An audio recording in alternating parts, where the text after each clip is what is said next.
Saudara, bagi-bagi jabatan komisaris dan direksi di sejumlah perusahaan BUMN jadi sorotan. Jabatan komisaris BUMN diduduki sejumlah pendukung presiden dan wakil presiden terpilih Prabowo Gibran. Fenomena ini jadi sorotan karena dikhawatirkan kesan politik balas budi. Ini akan membebani kinerja BUMN ke depan.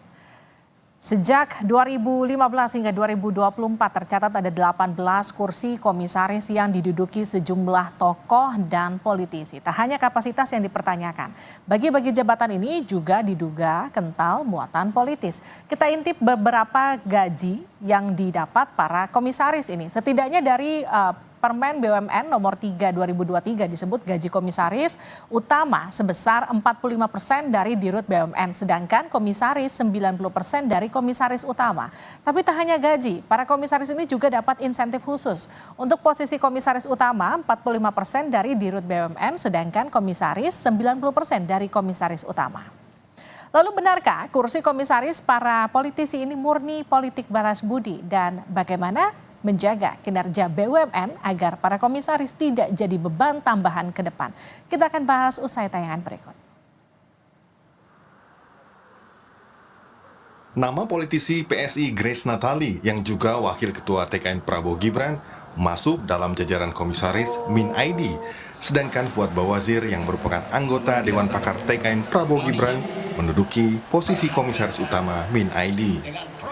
Dua nama ini menambah panjang jajaran pendukung Prabowo Gibran yang dapat jatah kursi komisaris. Nama Grace dan Fuad muncul dari hasil rapat umum pemegang saham tahunan pada Senin 10 Juni 2024. Kritikan muncul dari pengamat politik Universitas Al-Azhar, Ujang Komarudin. Menurut Ujang, penetapan para komisaris BUMN ini syarat kepentingan politis dan aroma balas budi. Kalau kita cermati, banyak di antara tim kampanye nasional yang diberi jatah komisaris.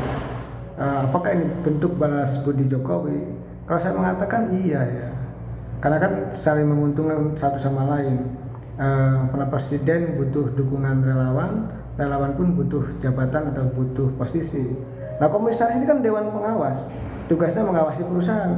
Kalau tidak punya kemampuan, tidak punya ilmunya, lalu apa yang akan diberikan atau sumbangsinya untuk BUMN? Artinya, tenaga ahli utama kantor staf presiden Ali Mokhtar Ngabalin mempertanyakan kesalahan penetapan anggota tim kampanye Prabowo Gibran sebagai komisaris BUMN.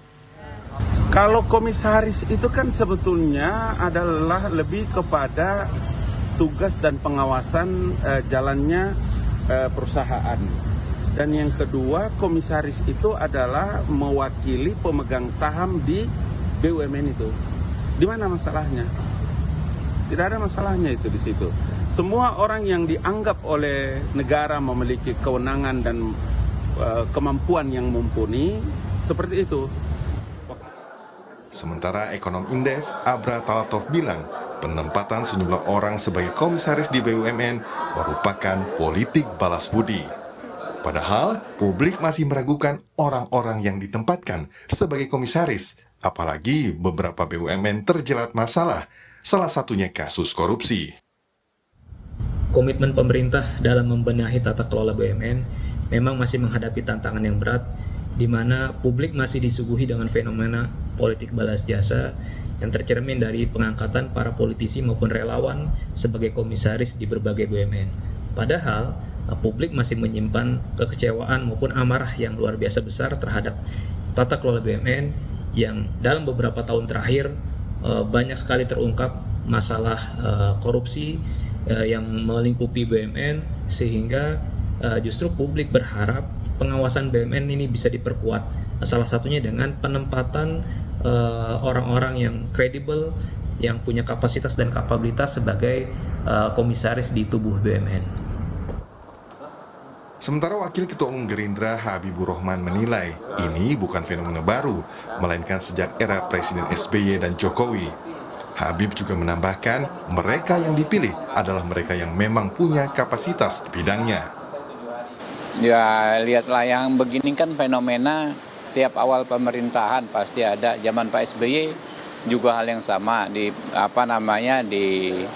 diributin ya kan. Zaman awal Pak Jokowi demikian juga ya.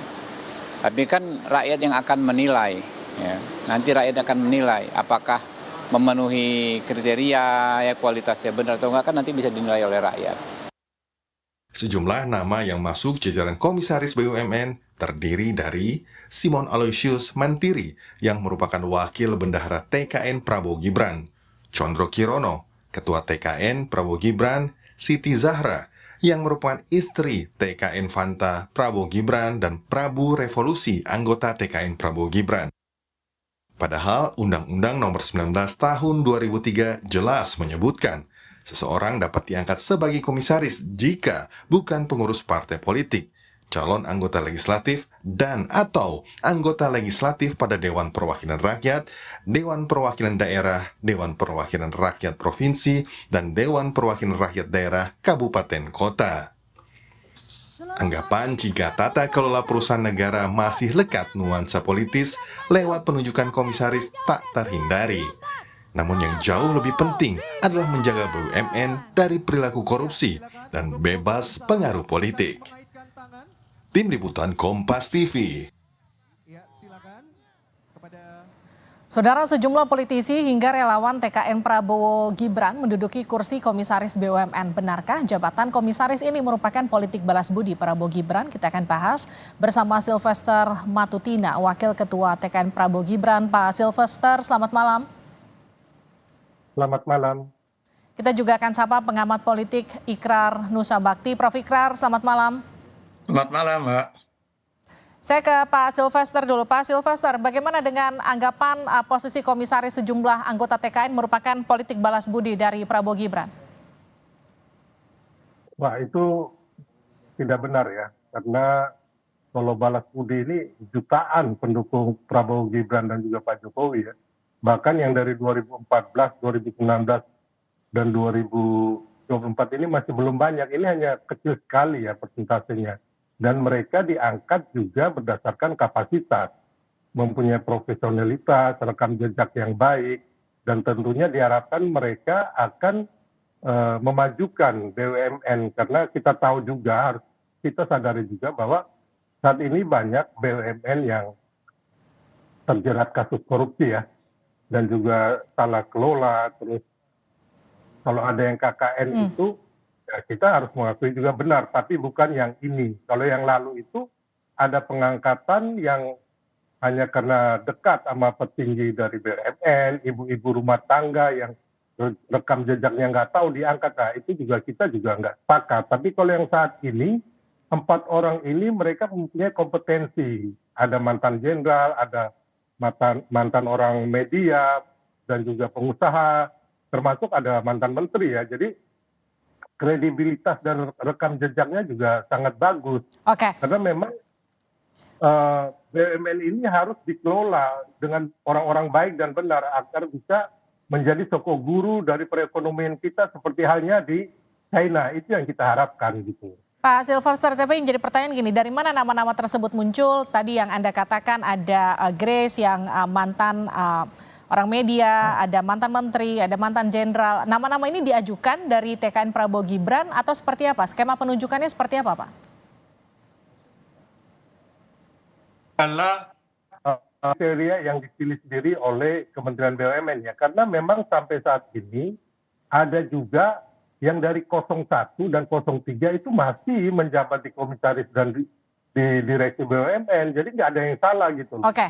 Sepanjang mereka mempunyai kompetensi. Jadi ini siapa saja berhak apabila memang bisa membantu pengelolaan Kementerian BUMN ini. Karena kita tahu memang ada salah kelola ya yang memang harus dibenahi. Dan yang penting mereka ini anti korupsi semua gitu loh. Saya mengenal baik ada beberapa dari mereka, dan mereka Baik, saya ke Pak Ikrar. Pak Ikrar, tata kelola perusahaan negara masih lekat dengan nuansa politis, tanggapan Anda? Ya, ini yang memang menjadi suatu problem besar ya.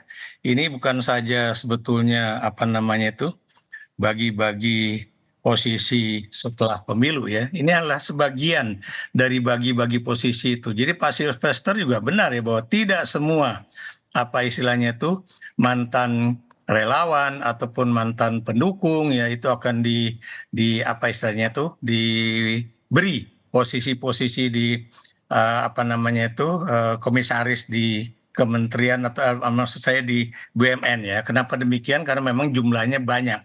Dan karena itu biasanya, maaf kalau saya menggunakan kata, hanya elit-elit politiknya saja atau elit-elit yang apa namanya itu memiliki suatu nama besar ya di dalam apa namanya itu relawan itu yang atau dari partai politik yang kemudian masuk ke dalam jajaran-jajaran komisaris ya. Nah, walaupun kita juga bertanya-tanya ya. Saya beri contoh misalnya kalau tadi Kompas menyebutkan bahwa di dalam aturannya itu seorang politisi itu tidak boleh masuk menjadi komisaris ya, kita tahu di situ masih ada nama misalnya politikus dari Partai Gerindra misalnya, Siti Nuriska itu menjadi apa istilahnya itu termasuk yang viral di dalam media-media sosial ya, yang kemudian dia bisa menjadi komisaris utama di PT Pupuk Sriwijaya misalnya gitu kan. Kenapa demikian? Apakah seorang anggota parlemen atau calon anggota parlemen itu boleh menjadi komisaris gitu kan?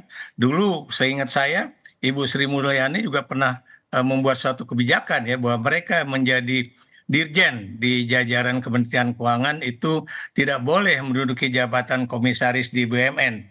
Walaupun memang itu bukan suatu hal yang mudah bagi Menteri Keuangan untuk kemudian meniadakan hal tersebut ya.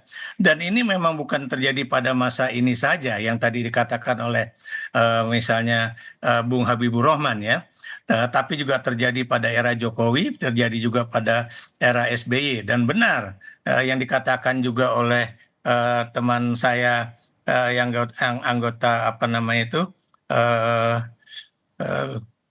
staf khusus presiden ya. Kenapa demikian? Karena ketika misalnya Jokowi menjadi presiden, baik itu 2014 ataupun 2019, itu ada juga orang-orang yang bukan dari partai pendukung itu yang duduk menjadi komisaris BUMN ya, karena memang itu tinggal waktunya saja kalau habis baru kemudian diganti dengan para pendukungnya sendiri. Baik, begitu. maaf saya potong Prof. Ikrar. Artinya gini, ya. Anda katakanlah gini, tidak ada memang aturan yang melarang untuk penunjukan katakanlah tim ses untuk menduduki posisi komisaris. Tapi yang jadi pertanyaan apakah kemudian ini bagian dari politik balas budi atau bukan begitu? Meskipun mereka memiliki kompetensi. Ya, buat saya memang termasuk bagian dari politik balas budi ya, karena tidak sedikit juga misalnya mereka yang nanti misalnya apakah itu menjadi tim TKN atau bagaimana ya, tapi tidak masuk ke dalam jajaran BUMN, tapi misalnya jajaran di pemerintahan. Saya beri contoh menjadi think tank-nya di dalam pemerintahan, seperti tidak sedikit teman-teman saya yang dulu menjadi pendukung Jokowi ya, JK ya itu kemudian masih duduk di kementerian apa namanya itu sekretaris negara misalnya ya, tidak sebagai menteri tapi sebagai orang yang cukup memiliki posisi penting di apa namanya itu di sekretariat negara tersebut. Baik, gitu. Saya ke Pak Sylvester. Tadi seperti kata Anda, tidak ada yang salah. Ini juga dikatakan Pak Ngabalin, tidak ada yang salah. Tapi kemudian kan Undang-Undang Nomor 19 Tahun 2003 mengatur fungsi dan juga tanggung jawab para komisaris BUMN ini. Bagaimana memastikan penunjukan para komisaris yang tadi Anda katakan punya kompetensi itu tidak akan memberatkan kinerja BUMN ke depan, Pak Sylvester? Ya, jadi ini sebenarnya menurut saya angin segar ya. Saya juga kemarin agak kecewa ya, sebagai tim dari Prabowo Gibran dan Pak Jokowi, itu ada pengangkatan yang ibu-ibu rumah tangga yang rekam jejaknya tidak jelas, kami juga protes itu. Kenapa bisa diangkat gitu, yang nggak mengerti mengenai tata kelola dari perusahaan gitu loh. Dalam hal ini untuk pengawasan termasuk dari sisi bisnis, dia nggak tahu sama sekali tapi diangkat. Ini yang kami juga protes, ya kan. Jadi yang saat ini kalau yang baru ini melihat rekam jejak yang baik, ya kan, profesionalitas, saya pikir ini cukup bagus untuk membantu agar BUMN ini karena supaya tidak bangkrut ya, karena banyak BUMN juga menuju bangkrut dan kebangkrutan, banyak korupsi di situ.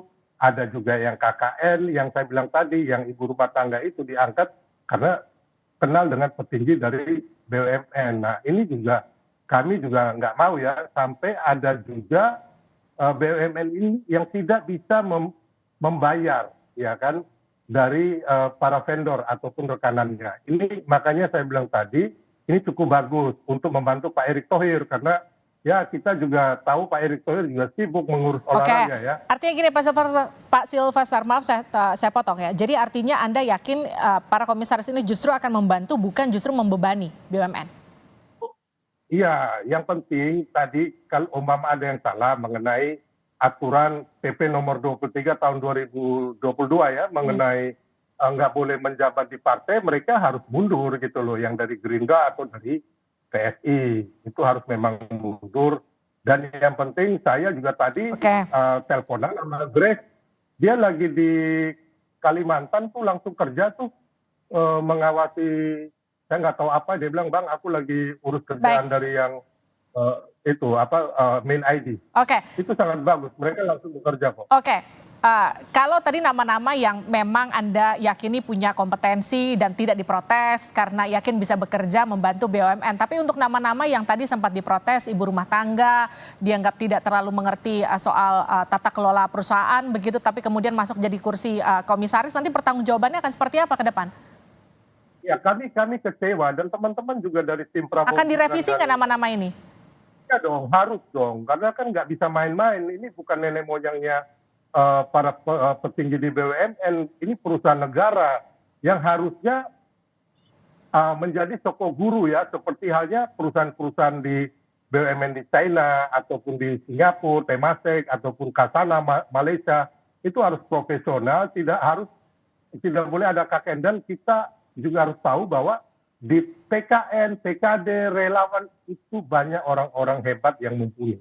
Ada pengacara-pengacara top, ada akademisi, ada mantan jenderal, ada mantan pejabat yang benar-benar sebenarnya mereka ini bisa membantu. Yang terpenting mereka juga punya komitmen untuk memberantas korupsi dan KKN di BUMN. Itu yang saya inginkan. Saya ke Pak Ikrar. Prof, kalau kita bicara soal resiko penempatan para politisi yang tadi katakanlah yang punya rekam jejak bagus, dinilai punya kompetensi, ditaruh di situ mungkin akan membantu. Tapi buat mereka yang tadi bahkan katakanlah tim sesnya aja kecewa kenapa nama-nama tersebut masuk ada di situ. Ini bagaimana nanti resiko penempatan mereka seperti apa? Ya, saya lanjutkan pernyataan Pak Silvester ya. Kalau memang mereka tidak jelas latar belakangnya ya, ibu rumah tangga biasa, atau saya beri contoh misalnya ya, orang yang tidak memiliki misalnya kecakapan atau pengetahuan mengenai pupuk atau mengenai bagaimana menjadi pengawas sebuah perusahaan ya, tiba-tiba menjadi komisaris utama ya. Ini juga menjadi suatu problem besar. Kenapa demikian ya? Karena kalau misalnya jabatannya cuma menjadi satu dari sekian komisaris perusahaan, itu nggak jadi masalah. Tapi kalau dia bisa menjadi komisaris utama perusahaan tanpa kemudian memiliki latar belakang ataupun pengetahuan ataupun keahlian di bidang perusahaan, itu yang bisa menjadikan perusahaan itu akan sulit untuk kemudian terjadi komisaris utama begitu kan. Kenapa demikian? Karena Anda tahu tugas komisaris itu bukanlah suatu yang mudah, apalagi seorang komisaris utama. Kenapa? Karena dia harus tahu misalnya cash flow dari sebuah perusahaan dan kemudian bagaimana dia mengawasi atau melakukan audit terhadap keuangan perusahaan tersebut ya. Kalau dia tidak memiliki keahlian untuk itu yang dan kemudian pertanyaan saya juga yang belum diomongkan oleh berbagai media adalah mengapa kali ini terjadi di saat presiden yang berkuasa itu sudah akan berakhir 4 bulan lagi, bukan ketika presiden terpilih itu sudah dilantik. Karena biasanya kan kenapa presiden dimulai lebih cepat dilantik, begitu ya Prof Ikrar ya? Ada menteri BUMN yang barulah ada bagi-bagi kekuasaan itu begitu. Kenapa kemudian ini dimulai lebih cepat sebelum presiden terpilih itu berkuasa, katakanlah sebegitu. Kenapa begitu Pak Silvastar? Ini ya Prof ya, jadi sebenarnya kita ini pendukung Jokowi Prabowo Gibran ini jutaan. Ada yang dari 2014, 2019 yang punya kompetensi pun tidak terpilih loh. Dan ini yang komisaris atau direksi BUMN ini dari kita itu sedikit sekali. Persentasenya sangat kecil sekali gitu loh. Jadi saya pikir yang saat ini, yang orang-orang kompeten ini, kami pun senang. Ini akan menjadi angin segar gitu loh. Yang kita persoalkan, tata kelola dari BUMN, contohnya Prof, yang masalah saya juga mengkritisi ya, penempatan investasi dari Telkom di GoTo, yang hampir kalau nggak salah itu 6,4 triliun. Oke. Nah ini kan menurut kami, ya kami juga harus mengkritisi, walaupun kami dari tim Prabowo Gibran atau Pak Jokowi. Harus benar-benar komisarisnya dan direksinya benar-benar mereview ulang gitu, apakah ini sudah tepat, karena kita tahu Telkom akhirnya rugi kan, karena GoTo juga rugi gitu loh. Nah ini yang benar-benar kami sangat prihatin, termasuk yang saya bilang tadi, kami pun mengkritisi yang saya bilang tadi, ada KKN itu mengenai ibu-ibu rumah tangga yang nggak ngerti perusahaan diangkat jadi komisaris. Kami protes keras, itu semua tim baik di Pak Jokowi maupun Prabowo Gibran itu protes kepada petinggi-petinggi BUMN. Kenapa ini bisa terjadi? Artinya kalau kita katakan politisi jabat komisaris BUMN, kalau dia punya kompetensi di bidangnya, satu sisi katakanlah Pak Sylvester katakan oke lah. Tapi kalau ini murni jabatan yang sangat politis, tidak punya background, tidak bisa mengerti isu, tidak mengerti masalah, ya jangan. Begitu ya, diganti karena resikonya terlalu besar buat BUMN kita ke depan. Terima kasih Prof. Ikrar, terima kasih Pak Sylvester sudah bergabung di Sapa Indonesia Malam pada malam hari ini. Sehat-sehat selalu.